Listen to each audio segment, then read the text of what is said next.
Los científicos advierten de que estamos en mitad de un ciclo de crecimiento de la violencia de los huracanes atlánticos. Mientras tratan de averiguar el porqué, sus investigaciones revelan antiguos indicios de ciclos extremos de huracanes en lugares que no hubiésemos imaginado. Mientras emigramos en masa hacia tierras del este, estamos a punto de vivir el superciclo de huracanes más devastador que se haya conocido.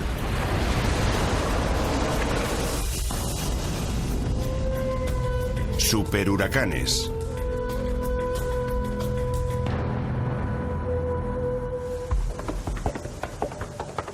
Desde la década de los 70, el período más tranquilo de la historia de los huracanes, se ha experimentado una emigración sin precedentes hacia la costa este de los Estados Unidos. Varias generaciones de personas que desconocían la fuerza letal de un huracán de gran intensidad. En los 60 hubo un periodo de relativa inactividad, por lo que aumentó la migración hacia la costa. Parecía que la amenaza de posibles huracanes había desaparecido. La gente vive sus vidas día a día. Nadie piensa a largo plazo. Las personas son confiadas cuando se trata de prepararse para hacer frente a un huracán y ponerse a salvo, pero eso es porque no han vivido uno de gran intensidad. Pero de repente ocurrió algo 2 meses y medio después de una temporada de huracanes tranquila. El 17 de agosto de 1992, Chris Lancy, un licenciado del estado de Colorado, divisó una depresión tropical que se transformó en una tormenta tropical llamada Andrew.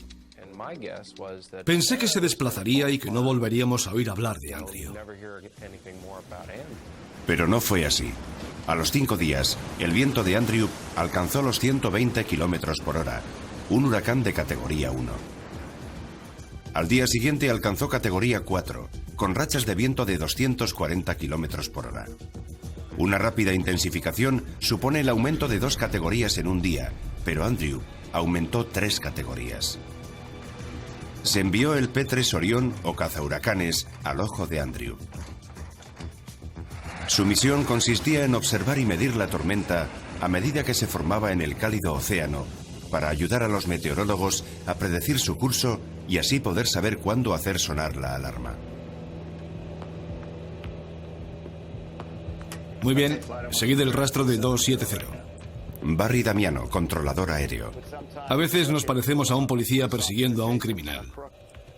El equipo observa el ojo del huracán Andrew, un anillo de truenos que rodean el ojo en calma, donde el viento es más fuerte. Es muy intenso, de categoría 4 o 5. El ojo se ve perfectamente. Se observan los rayos de sol que lo atraviesan y proyectan luz desde el interior del ojo del huracán. Eso me resulta problemático porque significa que tocará tierra y causará muchos daños catastróficos. La tormenta produjo olas de hasta 7 metros en las Bahamas, como si de un tsunami se tratase.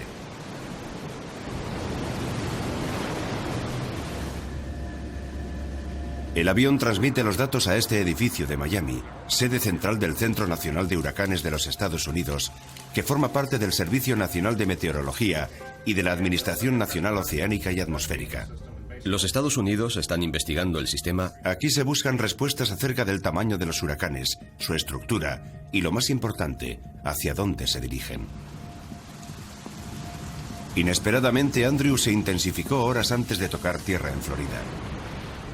El equipo del avión estaba convencido de que la tormenta solo podía dirigirse hacia el oeste. El Centro Nacional de Huracanes de los Estados Unidos lo hizo oficial. Florida evacuó a 700.000 habitantes. El Centro Nacional de Huracanes de los Estados Unidos recibe un golpe directo. El radar de 900 kilos situado 12 pisos por encima del parking se tambaleaba como un juguete.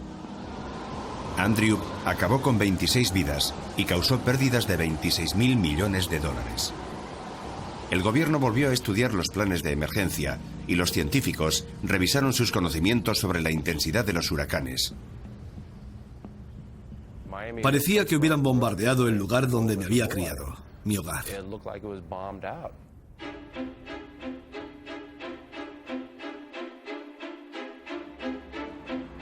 3 años después del desastre que causó Andrew, la nueva oficina del Centro Nacional de Huracanes de los Estados Unidos era de hormigón y acero.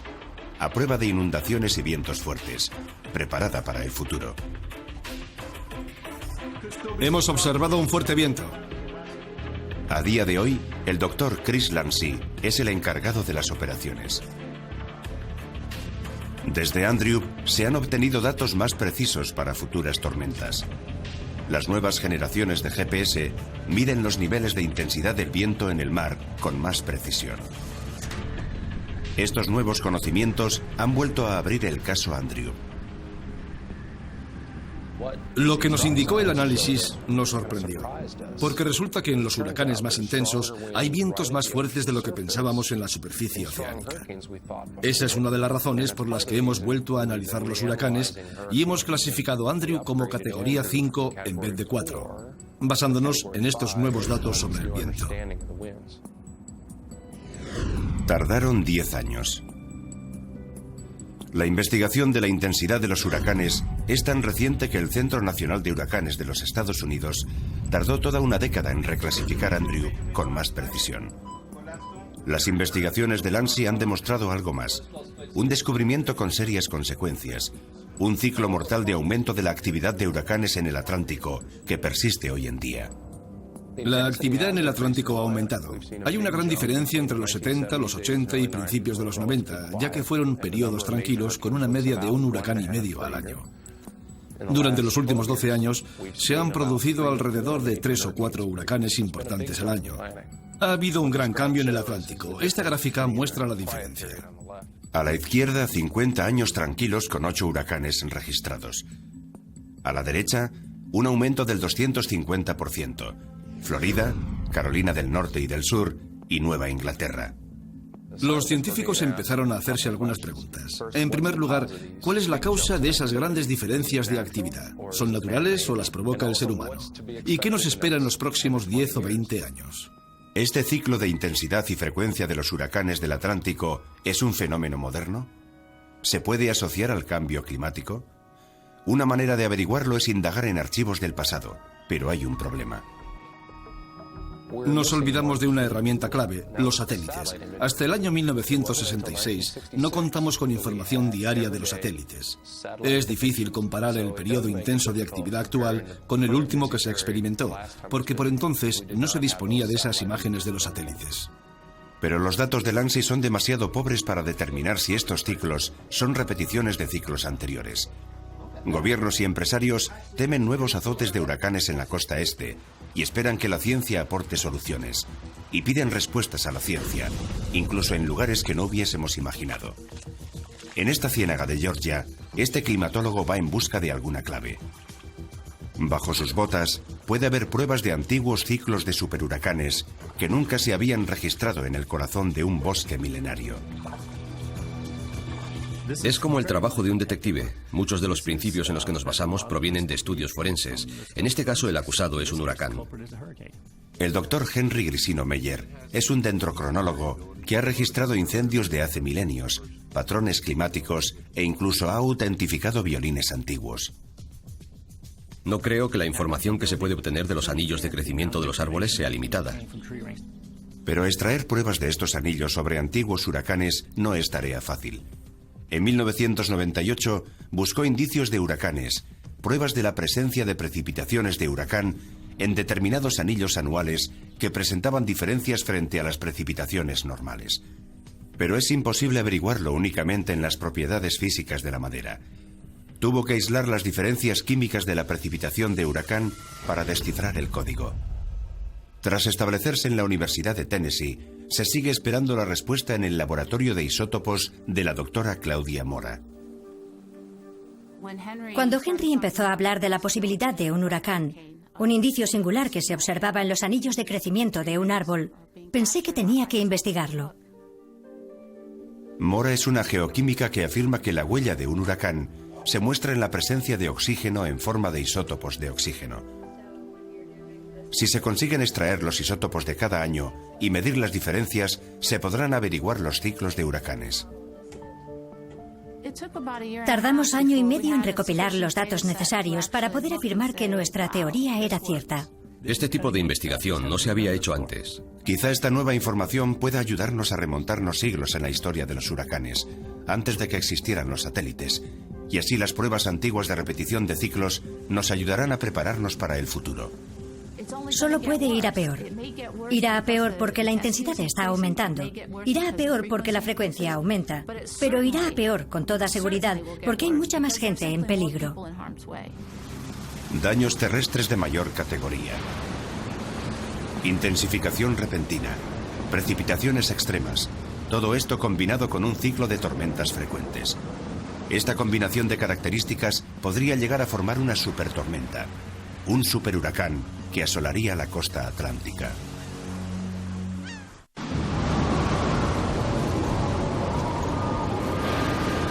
Hasta 1992, las tormentas registradas mostraron una tendencia descendente de los huracanes atlánticos. Fue entonces cuando Andrew, un huracán de categoría 5, tocó tierra en Florida. Cambió las reglas sobre las que se basaba la ciencia para estudiar tales tormentas mortales. A mitad de la década de los 90, un aumento del número de huracanes atlánticos de alta categoría comenzó a castigar a las comunidades costeras. En 2005, el año de Katrina, el Centro Nacional de Huracanes de los Estados Unidos agotó la lista de 21 nombres de tormentas atlánticas que elaboran antes de la temporada de huracanes. Este aumento de frecuencia e intensidad provocó un pánico mundial sobre un posible ciclo de huracanes que pudiese llegar a asolar una ciudad mayor. Esta vez en lugares insólitos, más lejanos de la costa. Por eso científicos como el Dr. Henry Grisino Meyer tuvieron que encontrar pruebas de antiguos huracanes, averiguar los ciclos y observar si existe alguna similitud con el patrón que nos amenaza hoy en día.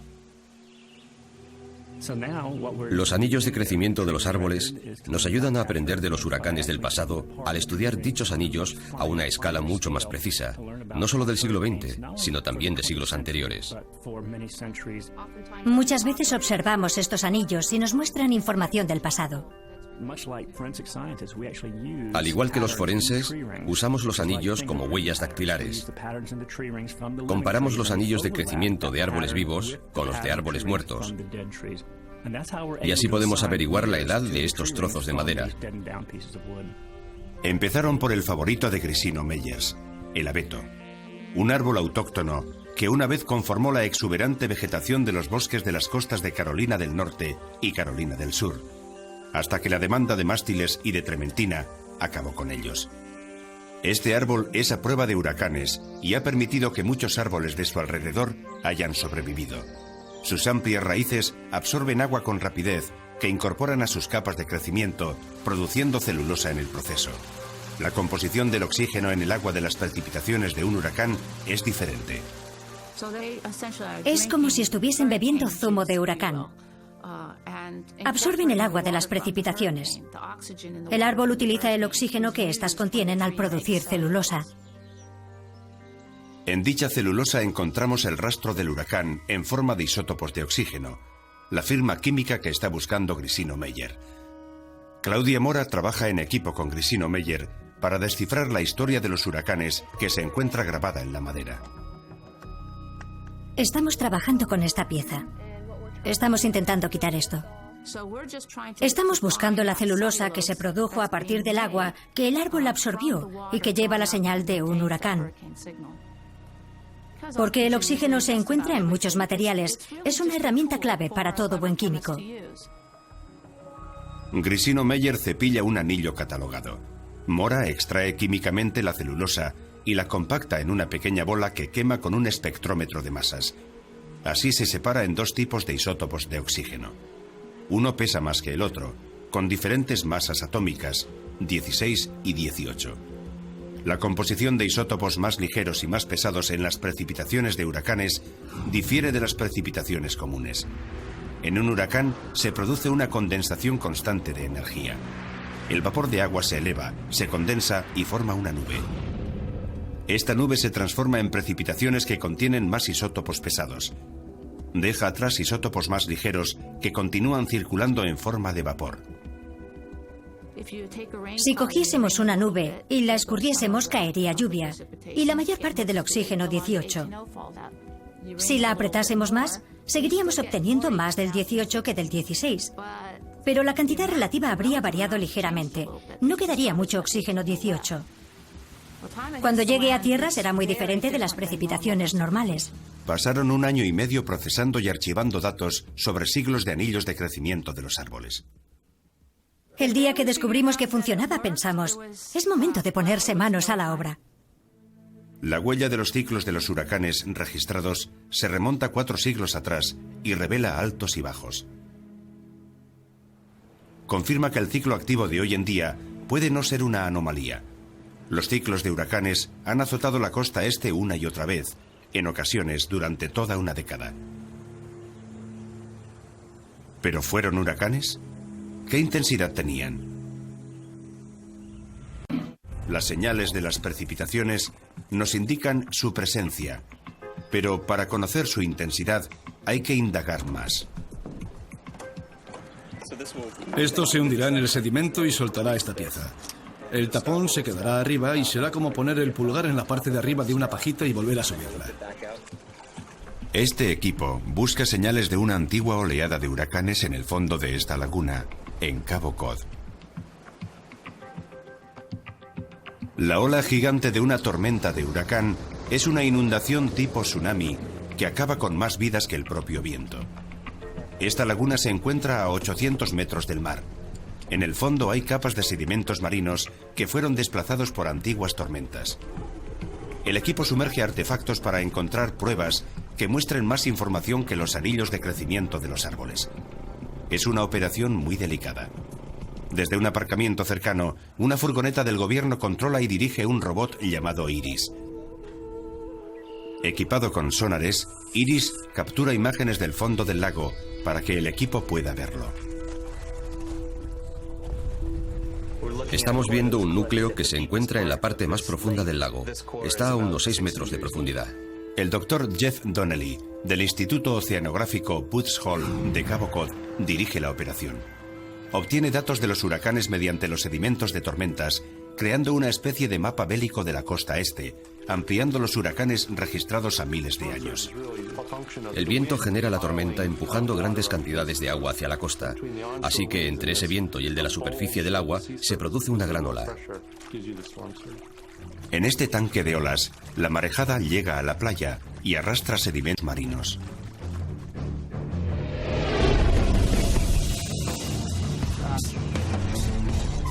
En este lugar hemos registrado alrededor de 1000 años de tormentas que han llegado a la playa.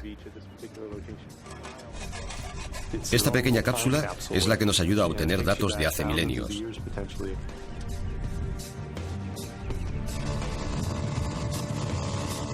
Un núcleo a 180 centímetros de profundidad proporciona datos de hace unos 1300 años. Donnelly utiliza esta información para reconstruir un calendario de huracanes, su tamaño y las condiciones climáticas que podrían haber causado estos ciclos de actividad de los huracanes. Esta es una capa de tierra que llegó aquí arrastrada por una tormenta, y por la profundidad a la que se encuentra es de hace unos 1300 años, pero el radiocarbono nos indica que la planta sigue viva.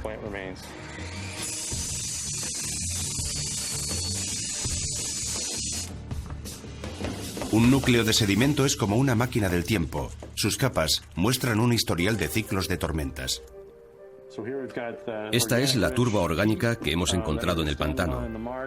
Pero debajo encontramos las capas que se desplazaron desde la playa durante las tormentas. Este material es de hace unos 1300 años. Este es el nuevo artefacto de Jeff Donnelly, el XRF, un escáner por fluorescencia de rayos X. Lo llaman tricorder. Al igual que los anillos de crecimiento de los árboles de Grisino Meyer, este escáner analiza los cambios de la composición química de las capas. Por ejemplo, los sedimentos marinos suelen contener mucho estroncio y calcio. Así que podemos observar la presencia de un determinado compuesto y determinar su fuente para saber si hubo alguna tormenta o precipitación. Así logramos más precisión en la intensidad, al menos en cuanto a la cantidad de agua que se necesitó para desplazar esas capas. Gracias a estas muestras de sedimentos se obtienen datos de hace milenios. Nos muestran los ciclos de superhuracanes que se repitieron durante los últimos 2500 años, gracias a los sedimentos depositados en tierras cercanas a la costa que llegan a zonas muy pobladas, zonas que nadie imaginaría.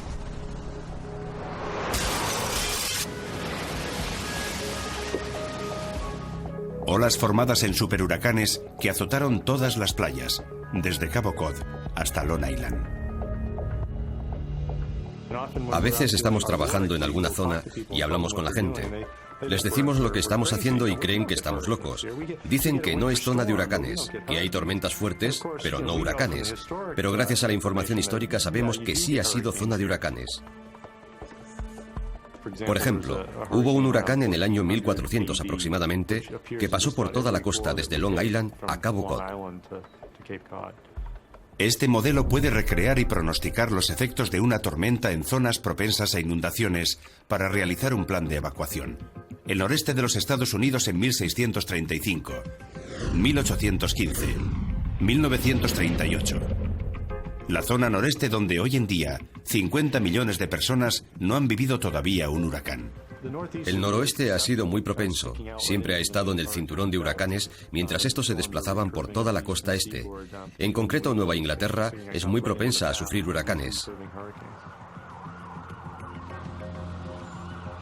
Las personas tienen una vida y una memoria cortas, y podría darse un ciclo climático en el que se produjeran estos acontecimientos con mucha más frecuencia. Puedes no sufrir ningún huracán en la vida o padecer 2 o 3. No se puede determinar cuándo tendrán lugar. Intensificación repentina, objetivos inesperados, frecuencia impredecible. La ciencia sigue luchando por encontrar respuestas definitivas. A los científicos no les gustan las sorpresas. Owen Nelly afirma poder predecir 6 horas antes un huracán que está a punto de transformarse en superhuracán. El doctor Len Pietrafesa dice que puede encontrar el orden en un caos aparente y pronosticar una temporada entera. Si lo consigue, podremos saber cuándo apartarnos del camino cuando un superhuracán amenace con modificar el aspecto de nuestras costas. Los satélites en órbita vigilan la posibilidad de huracanes en la Tierra. Pueden seguirles la pista y se está mejorando la posibilidad de su pronóstico. Pero aún así, predecir la intensidad de un huracán no es fácil. Si las ciudades costeras supieran en qué momento va a aumentar repentinamente la velocidad del viento de un huracán, podrían prepararse mejor para una tormenta de mayor intensidad. El caso de los huracanes es más complicado. El cambio de la intensidad sigue siendo un misterio. Si hubiésemos podido predecir la fuerte intensidad del huracán Andrew, ¿se habrían producido menos daños? En 1992 no había manera de saberlo, pero hoy en día Owen Kelly afirma poder predecir el azote repentino de un superhuracán antes de que llegue a su punto álgido. Este es el Centro Espacial Goddard de la NASA en Greenville, Maryland. Aquí diseñan y controlan satélites. El trabajo de Kelly comenzó con una publicación de la doctora Joan Saffer Simpson en el año 1958 sobre su teoría de las breves tormentas de truenos cargadas que se producen sobre el ojo del huracán. Se llaman torres calientes. El verdadero trabajo de Kelly comenzó con el lanzamiento de un cohete Delta en el año 1997. En el interior del cohete había un satélite llamado TRMM. Su misión consistía en medir las tormentas tropicales. Estaba equipado con un radar que cambiaba nuestra forma de ver la meteorología. Por primera vez, las imágenes en 3D captaban un escáner de un huracán en el que se observan 2 torres calientes que emergen del ojo de la tormenta hacia la estratosfera. En el fondo quería pensar que esas breves tormentas de truenos de unos 10 kilómetros pudiesen desviar el huracán de 300 kilómetros. Hace 50 años, investigaciones como esta se basaban en la simple premisa de que el calor sube. En la izquierda, la teoría de que una torre caliente se eleva como una burbuja. En la derecha, se eleva como una pluma. El movimiento ascendente de una torre caliente dura unos 20 minutos, aproximadamente el tiempo que tarda el aire en elevarse 16 kilómetros. Es el principio por el que se rige la circulación del aire en la atmósfera. Sea como una burbuja o como una pluma, la torre caliente contiene una fuerza que sobrecarga el huracán. Para entender lo que es una torre caliente debemos ver el huracán como un motor térmico enorme. Esta columna caliente atrae el aire de alrededor hacia su base. Cuanto más ligero sea el aire que se eleva, producirá más energía para mover este molinete. El ojo del huracán absorbe vapor de la superficie marina. El aire de la superficie sube rápidamente, mientras el vapor se condensa formando lluvia y libera energía térmica que intensifica el huracán. Cada gramo de vapor de agua condensada supone 2000 julios de energía que se añaden a la atmósfera. Eso significa mucho calor. La torre caliente libera más energía en un corto periodo, actuando como un pistón sobrecargado del motor de un coche. La fuerza del aire de la superficie que ha absorbido la columna se acelera, produciendo vientos de más intensidad. Un coche va más rápido al pisar el acelerador, ya que el inyector de combustible incrementa el calor con más rapidez. Kelly espera que su investigación se convierta en una herramienta de pronóstico para advertir si un huracán tenderá a intensificarse en 6 horas gracias a la observación de una torre caliente. He hablado con algunos investigadores y meteorólogos de la NAOA, la Administración Nacional Atmosférica y Oceánica, y me han fijado determinados objetivos que tengo que cumplir para poder convencerles. Las imágenes de Katrina muestran muchas torres calientes, a pesar de que esta técnica sigue sin ser una herramienta de pronóstico aceptada. Hasta que lo sea, este tipo de advertencia no se transmitirá en las noticias. Lo normal es que a medida que el huracán se aproxime a la costa, se intensifique. Hay un 82% de probabilidades de que se intensifique. Un 82% de probabilidades. ¿Qué sabemos sobre la probabilidad? Es en lo que se basa la predicción. Posibilidades de un resultado futuro basado en una combinación de, al parecer, acontecimientos aleatorios. La formación de un huracán es algo improbable. Tendrían que combinarse muchas variables en el momento y el lugar adecuados. Esta es la formación de Isabel en el este de África. La cima de las montañas interrumpieron el rápido movimiento del aire y así se crearon remolinos de turbulencias río abajo. Únicamente si las condiciones atmosféricas son las adecuadas, lograrán cruzar África subsahariana y llegar hasta el Atlántico tropical.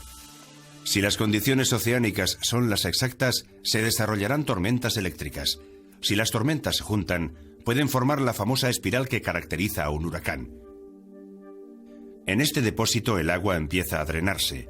La energía del vórtice principal forma remolinos aleatorios hacia el centro, como las tormentas eléctricas que se concentran en el ojo del huracán desde las afueras de la tormenta. Para que se produzca un huracán tiene que darse una convección a través de al menos 10.000 metros para que la tormenta se coja de la mano y empiece a bailar en círculos y así forme un huracán organizado que absorba aire húmedo del océano durante miles de kilómetros que impulsará al huracán. El doctor en climatología Jim O'Brien pronosticó en El Niño otro factor crucial de probabilidad en el impacto de los huracanes. El Niño destroza el medio ambiente del Atlántico. El Niño desplaza el chorro de aire hacia territorios propensos a los huracanes. La gran altitud del viento hizo descender la capa superior de nubes del huracán, acabando con él. Volvemos a Isabel. Ya que no se produjo el fenómeno de El Niño en el año 2003, Isabel se fue intensificando. El momento en el que Isabel toque tierra depende del camino predecible de la tormenta de este sistema de alta presión, el anticiclón de las Bermudas. Una especie de portero de huracanes, es capaz de desviar un huracán activo. Su presión obliga a un huracán a bordear el anticiclón de las Bermudas. Su posición es la clave. Envía a Isabel a Carolina del Norte, el acontecimiento más catastrófico de esa zona en el año 2003. Todos estos acontecimientos pueden parecer meras coincidencias, pero el doctor Len Pietrafesa no lo ve así. Yo creo que estos sistemas siguen leyes fundamentales de la naturaleza, lo que de alguna manera determina que están bien organizados. No son aleatorios ni caóticos. El doctor Pietrafesa vive aquí, en la cuna del estado con mayor número de huracanes, la Universidad Estatal de Carolina del Norte, en Raleigh. Su misión consiste en intentar predecir dónde y cuándo volverán a ocurrir. A partir de factores de probabilidad, busca un patrón en la actividad de los huracanes. El trabajo de los científicos y los matemáticos consiste en averiguar cómo era su comportamiento en el pasado, en la actualidad y qué significará para el futuro. Pietrafesa recurrió al registro total de huracanes para buscar algún patrón, como los ciclos anuales o de cada década, cuántos huracanes se formaron en esos períodos, los caminos que recorrieron y cuántos tocaron tierra. Luego busca similitudes entre dichos ciclos que puedan haber cambiado las condiciones climáticas. Busca una especie de diagrama que tenga sentido y se base en resultados probables.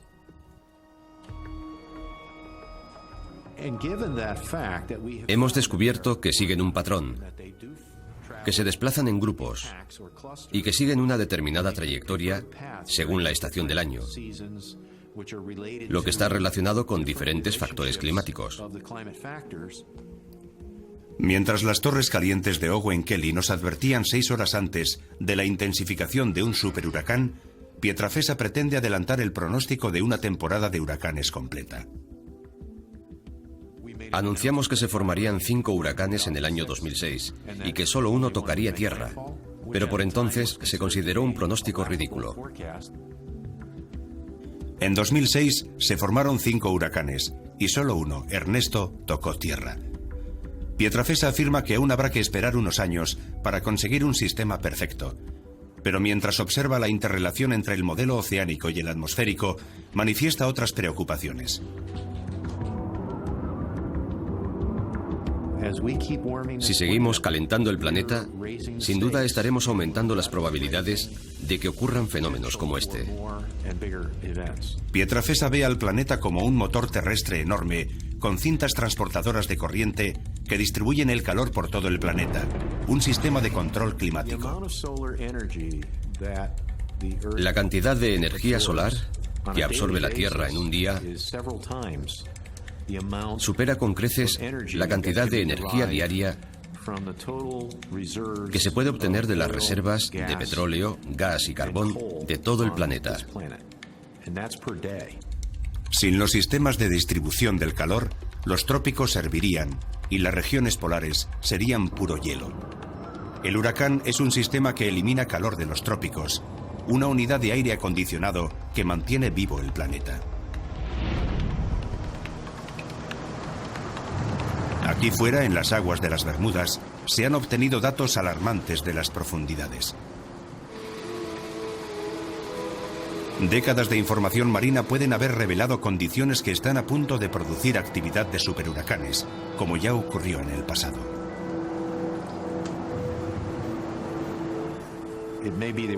Quizás estemos entrando en una era en la que deberíamos revisar la escala de Saffir-Simpson y empezar a considerar las categorías 6, 7 y 8. Los mares se están calentando y puede que esto provoque la formación de superhuracanes, cuya función es regular nuestro clima. Pero por desgracia, ahora se encontrará a su paso más población que nunca.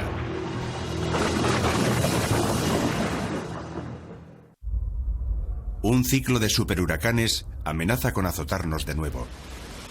Hemos alterado el planeta e incrementado el riesgo, ¿pero podemos controlar los huracanes? Algunos intelectuales han hecho aportaciones al respecto. Una explosión nuclear para acabar con un huracán, a pesar de que la mayor cabeza nuclear libera solo una pequeña fracción de la energía total que contiene un huracán. Utilizar ventiladores gigantes para desviarlo, lanzar hielo en el ojo del huracán o colocar icebergs en su camino. Descubrimos que se necesitarían todos los barcos del mundo para poder remolcar los icebergs necesarios para enfriar el agua y acabar con los huracanes. ¿Y qué ocurriría con este material parecido al del pañal, que absorbe 2000 veces su peso en agua y se carga de humedad hasta llegar al mar? Y aunque consiguiésemos recoger toda esa agua, el océano seguiría evaporándose, así que el agua se reemplazaría en un día o menos, no serviría de nada. El plan más célebre que propuso el gobierno, el proyecto Tormenta Ardiente de la década de los 60 y 70, cuando la respuesta parecía estar en el dinero y la tecnología. La idea era volar alrededor del huracán y lanzar yoduro de plata a las nubes. Se suponía que el yoduro de plata transformaría el agua fría en hielo. Así se liberaría calor y aumentarían las tormentas de truenos que tenían lugar en el exterior, y estas acabarían con el ojo del huracán. Esa es la teoría. Se descubrió que los huracanes ya hacían eso por sí solos, como se pudo observar en el huracán Andrew. En 1992, Andrew formó un ojo del huracán cuando estaba en las Bahamas y luego disminuyó hasta debilitarse un poco. Pero más tarde, cuando se dirigió hacia Miami, volvió a intensificarse. Siempre se produce este proceso, pero se trata de un proceso natural. El proyecto Tormenta Ardiente se disolvió debido a que nos es imposible controlar las fuerzas letales de un huracán. Pero por desgracia estamos remodelando el mundo. Llamamos al desastre modificando nuestras costas y creando condiciones favorables para los peores superhuracanes. No solo ha habido migraciones hacia las costas y hemos construido edificios más caros, sino que también hemos destruido muchos ecosistemas naturales.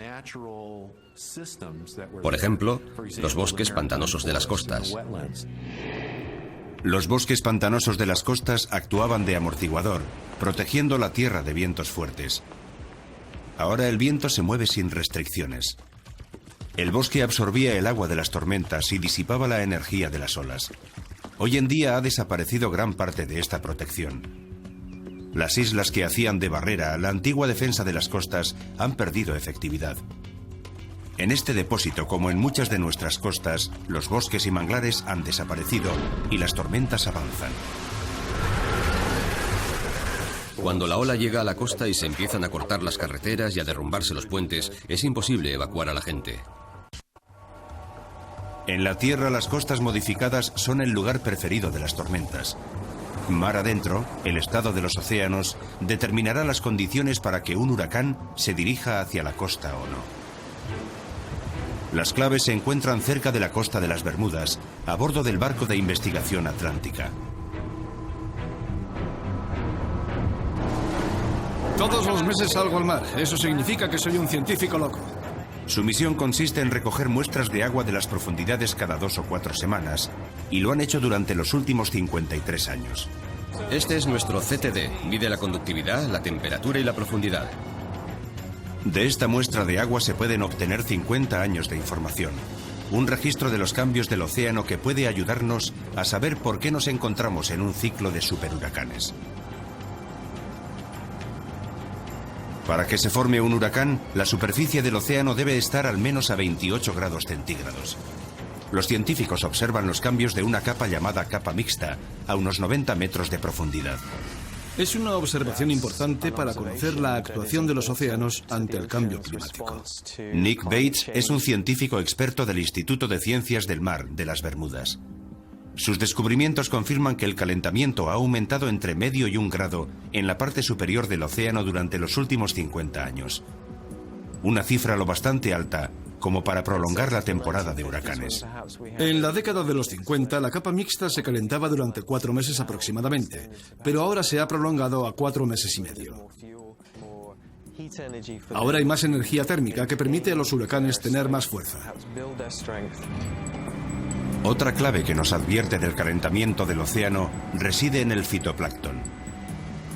Estas diminutas plantas marinas absorben más de 100 millones de toneladas de CO2 de la atmósfera al día, lo que hace que el océano sea un eficiente filtro de carbono, evitando que la atmósfera se caliente más con el CO2. Pero según la información obtenida gracias a estas investigaciones, la población de plancton se ve amenazada por el calentamiento de la superficie del mar. Es un ciclo muy alarmante. Cuanto menos plancton haya, más CO2 habrá en el aire. Cuanto más se caliente el planeta, más se calentará el mar. Así que sin plancton, los huracanes, que actúan como sistema de refrigeración natural, ya que transportan el calor hacia los polos, podrían aumentar la frecuencia y la intensidad. Una unidad de aire acondicionado del planeta que trabajará día y noche, como debió ocurrir hace años, antes de que muchos de nosotros nos interpusiéramos en el camino de los superhuracanes. Las unidades de refrigeración y calentamiento del aire están trabajando juntas para distribuir el calor por todo el planeta, y tendrán que hacerlo más a menudo de lo que se hace en la actualidad. Por supuesto que nos preocupa que una alteración humana del clima pueda causar huracanes aún más intensos.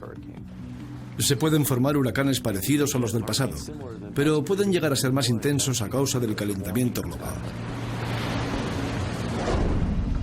Imaginaos Boston en un futuro cercano. una ciudad muy poblada, casi al nivel del mar.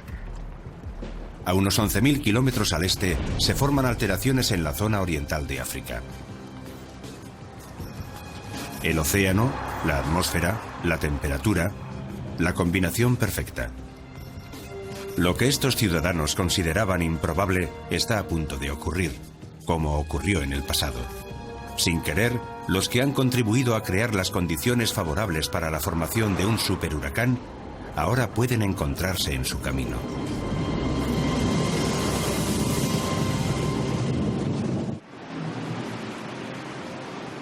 Desde mediados de los 90, los científicos han registrado un nuevo ciclo de fuertes vientos huracanados en el Atlántico. Las investigaciones demuestran que estos ciclos ya ocurrieron en el pasado. Los datos recientes muestran que está volviendo a ocurrir. Los nuevos descubrimientos indican que este es un lugar propenso a sufrir superhuracanes. El futuro próximo, el cálido Atlántico, los vientos ligeros, las condiciones propensas. Una tormenta se aproxima a Carolina del Norte. Pero esta vez no es un huracán Isabel de categoría 2, ni un Katrina de categoría 3. El viento sopla a 320 kilómetros por hora y absorbe energía del océano. El huracán ha alcanzado la categoría 5 y justo entonces toca tierra.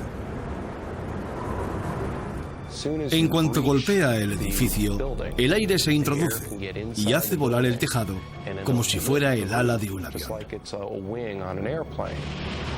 El mar de Carolina del Norte responde a la baja presión del huracán mediante una ola de 5,5 metros para llenar el vacío. El viento empuja el agua hacia la orilla. Con Carolina del Norte paralizada por completo en menos de 24 horas, el huracán gira hacia el norte. Podría llegar a azotar poblaciones situadas a 300 kilómetros de la costa. Los vientos, como el tornado, conocidos como mini remolinos, que se encuentran dentro de la tormenta, destrozarían edificios enteros. El Centro Nacional de Huracanes de Miami y el Centro de Huracanes de Canadá, en Dartmouth, Nueva Escocia, hacen sonar la alarma para la evacuación de zonas al norte. Los servicios esenciales, el transporte, la red de suministro eléctrico, todo dejaría de funcionar. La velocidad de un huracán, normalmente de 16 a 19 kilómetros por hora en el Atlántico tropical, aumenta drásticamente.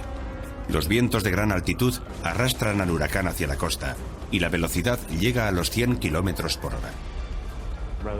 En vez de tener un par de días para poder evacuar a la gente, solo se tienen un par de horas. Una tormenta puede desplazarse desde Carolina del Norte hasta Nueva York en 8 horas. Con ráfagas de 220 kilómetros por hora, un objeto arrastrado por la tormenta puede desplazarse tan rápido como un tren de alta velocidad. En algunas poblaciones, el agua puede alcanzar los 3,5 metros en una hora. Lo más peligroso es la cantidad de agua que acompaña al huracán, tanto desde el cielo como desde el mar. Cuando azota Virginia, se convierte en un huracán extratropical y avanza más hacia el interior, hasta la ciudad de Pensilvania. Si llega hasta una zona con tanta diferencia de temperatura, puede convertirse en una tormenta extratropical muy fuerte, que suelen ser más grandes. Boston, Massachusetts, casi a nivel del mar. La proximidad de la metrópoli a la costa la hace vulnerable frente a las olas que generan las grandes tormentas extratropicales. La mayoría de nosotros no pensamos que Boston pueda ser una zona propensa a los huracanes. Pero si las predicciones de los científicos son ciertas, eso podría cambiar. El clima está calentando esta ciudad y quizá este hecho suponga un futuro preocupante para la costa este de los Estados Unidos. Las salidas de Pensilvania se encontrarían inundadas o con atascos. No hay salida. La rotación de la Tierra afectaría a la trayectoria del huracán, desplazándola hacia el polo y hacia el este. Con una extensión de más de 1.000 kilómetros, la tormenta azotaría Nueva Escocia antes de debilitarse en el norte del Atlántico. Mientras que las playas tienen nuevas características y se han formado nuevas calas, Boston y zonas situadas a 100 kilómetros de la costa yacen bajo 3 metros de aguas salobres. El noreste inundado comenzaría a considerar la reconstrucción. El agua fría del superhuracán se calienta tan rápidamente como para formar una nueva tormenta, girando 160 kilómetros hacia el este, tal y como hizo Isabel tras la formación de Fabián en 2003, solo que esta vez está a punto de azotar una costa ya destrozada. Esta no es más que una hipotética situación, pero con el calentamiento global, el superhuracán puede causar estragos en el mundo que hemos desarrollado. Esperemos que con los continuos avances en detención, predicción y prevención de huracanes, podamos escapar de la cólera de la próxima tormenta.